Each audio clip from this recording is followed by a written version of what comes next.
యేసయ్యా యేసయ్యా నా ప్రభువా, నీవే నా ఆశ్రయం ప్రభు.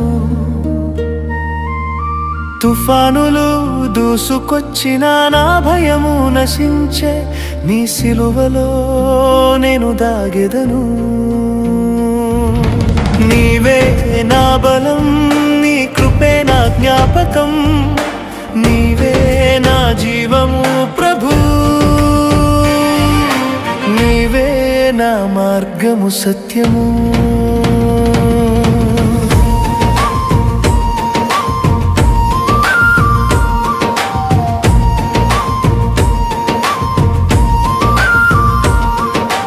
లోకమంతా తిరిగినా శాంతి నీవే, బాధలలో నిలిచే ధైర్యము నీవే. నీ వాక్యమే నా వెలుగై, నా హృదయం నిండిన నీవే. నీ ప్రేమలో లీనమై, నీ చిత్తములోనే ఉండెదను. కన్నీటి ప్రతి బిందువులో నీ కృప వెలుగై నిన్ను చూసెదను.